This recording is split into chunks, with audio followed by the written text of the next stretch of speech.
Restons zen comme tous les mardis désormais sur Na Radio. Nous sommes ensemble pendant 2 heures et en direct pour essayer de vous faire retrouver une certaine zénitude avec nos experts.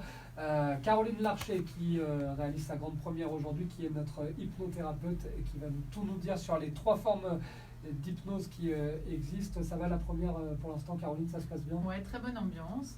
Ça se passe très bien, merci. Ne me regarde pas dans les yeux quand tu me réponds, Caroline. Regarde Stéphane qui est notre coach en développement personnel, coach mental, spécialiste de la préparation mentale. Stéphane est désormais un habitué. Après une émission dans les jambes, c'est bon. Tout comme Johan Carvran qui est notre coach sportif, qui peut également à tout moment intervenir s'il y a un incendie dans le studio. Johan est prêt. Caroline, les gens ne le savent pas toujours, mais il y a 3 types d'hypnose. Est-ce que tu peux un petit peu nous les détailler? Alors, je vais essayer de faire simple, parce que c'est vrai que l'hypnose, c'est une thérapie très complexe. Alors déjà, ce qu'il faut savoir, c'est que ça fait plus de 3000 ans que l'hypnose a fait son apparition. Donc c'est important de voir que ça existe depuis toujours et que ça a fait ses preuves, notamment en Grèce et en Égypte ancienne. Donc pour éclairer un peu nos auditeurs, j'ai souhaité parler des 3 types d'hypnose pour justement leur expliquer qu'on ne fait pas tout à fait tous la même chose et le même type d'hypnose. Donc pour faire simple, on a l'hypnose directe qui va être plutôt l'hypnose classique qui va être utilisée dans le milieu médical. Donc c'est une approche qui est pratiquée par le personnel soignant. Donc par exemple les médecins, les infirmiers, les sages-femmes, quand vous allez à l'hôpital, maintenant vous avez des interventions qui peuvent être faites sous hypnose. Donc ça ne va pas être une hypnose thérapeutique comme moi je l'entends dans mon cabinet. Ça va vraiment être pour mettre la personne en confiance, pour qu'elle se détende, pour éviter justement de la bourrer de médicaments. Donc c'est vraiment extraordinaire. Après, ce qui est important de savoir, c'est que ça existe depuis toujours, de se, entre guillemets, dissocier pour justement qu'une partie de soi fasse l'intervention, une autre partie soit sur une île déserte, en train de penser justement un palmier, un petit voilier qui s'en va au loin. Vous voyez, vous commencez déjà à voir ce voilier. Voilà, c'est un peu ce qu'on fait dans mon cabinet. Donc moi, ce que je pratique, c'est plutôt l'hypnose ericksonienne. Donc je vous raconterai pourquoi je fais de l'hypnose ericksonienne dans une prochaine émission, parce que c'est passionnant de comprendre la vie d'Erickson et ce qui fait sens aussi dans ma pratique de l'hypnose.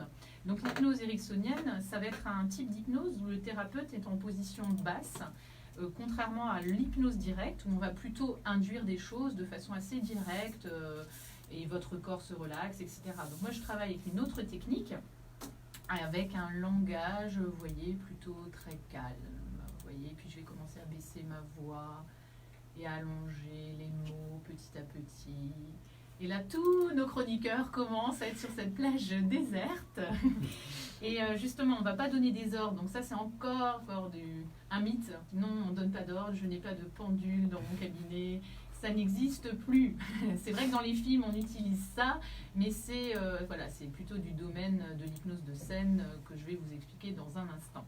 Donc nous, on a vraiment une relation importante dans l'hypnose ericksonienne. C'est vraiment la relation avec le client qui va tout faire. Et justement, une fois que le client est en confiance, comme mes chroniqueurs à cette table, ils vont commencer à me faire confiance, ils vont être très détendus.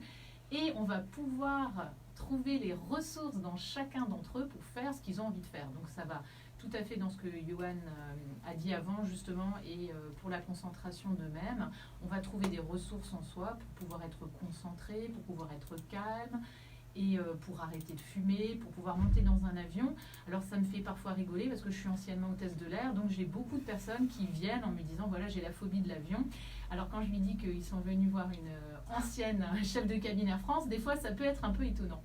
Et ça marche, donc on peut se remettre d'une phobie. Donc on va travailler sur les phobies, on va travailler sur les ressources internes qui passent vraiment partout. Donc on peut croire que l'hypnose c'est l'arrêt du tabac, c'est je veux maigrir, c'est seulement les addictions, pas du tout. L'hypnose ça va être exactement comme du coaching, de la préparation mentale, sauf qu'on va utiliser un autre outil.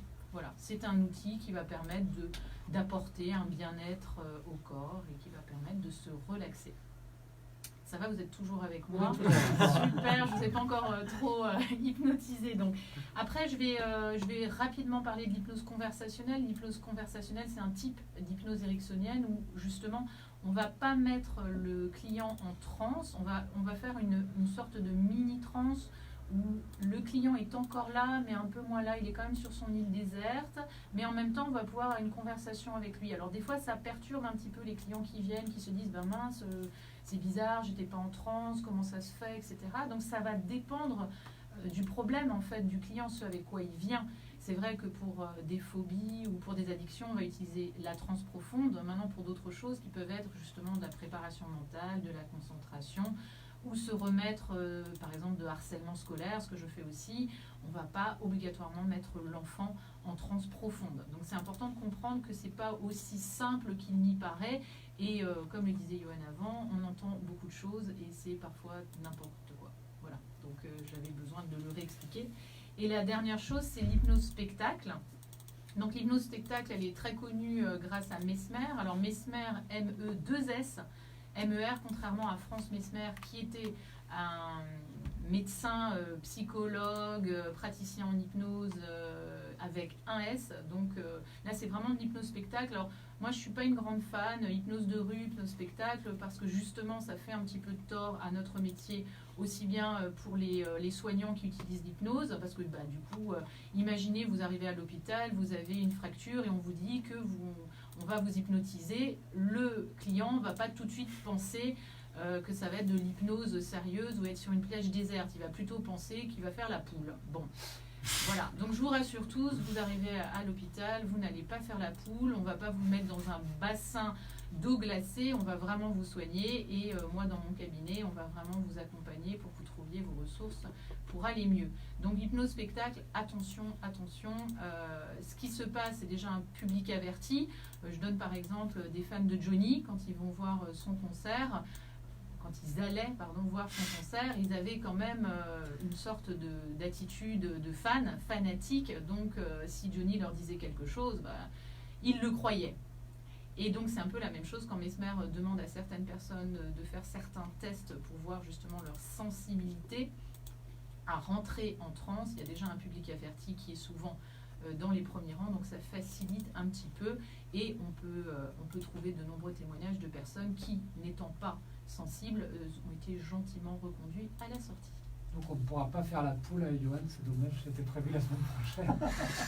J'aurais bien aimé. Elle pourra peut-être t'aider pour arrêter de fumer. Oui, on va en parler d'ailleurs puisqu'on a une question des auditeurs. C'est la tradition dans l'émission, c'est de terminer avec les questions des auditeurs. Vous pouvez encore nous poser des questions via le Facebook Live, message privé, message public, via l'adresse mail de la rédaction. On a un message sur Facebook Live, ce n'est pas une question. C'est Natacha Yedo qui nous dit j'aime votre émission depuis la Côte d'Ivoire, je vous suis toujours quand vous êtes en studio. Courage à vous, très belle émission. Merci beaucoup à Natacha. C'est vrai qu'on ne salue pas toujours les pays étrangers, mais on est suivi en Côte d'Ivoire, au Canada, donc on embrasse en Thaïlande, j'ai vu aussi hier, donc on embrasse tous les expatriés qui continuent à suivre la radio aux quatre coins du monde. Gros bisous à la Côte d'Ivoire. On vous embrasse, Natacha. Restez fidèles à Restons Zen. On revient dans un instant, Natacha, si vous avez des questions. On a déjà des questions de Pascal, de Romain et de Marilou. On revient dans Restons Zen pour y répondre avec Caroline, avec Johan et avec Stéphane. À tout de suite. Du coup, t'es ancienne hôtesse de l'air. Ouais. C'est marrant, ma maman aussi. C'est vrai ? Air France, ouais, aussi également. Super. Et elle a arrêté, elle est devenue réflexologue plantaire. Ah bah tu vois, comme quoi Bizarrement. on a une appétence pour l'humain. Ah oui. Ah oui. Bizarrement. Elle est sur La Rochelle ? Non, elle est à Périgueux. D'accord. Oui, bah non. tu fais à quoi 300 km quand même ? Ouais, 3 heures d'ici, ouais. Ouais, on est plutôt spécialisé dans l'humain, effectivement, dans ce métier. Ah oui, plutôt, on a un ouais. peu tout vu.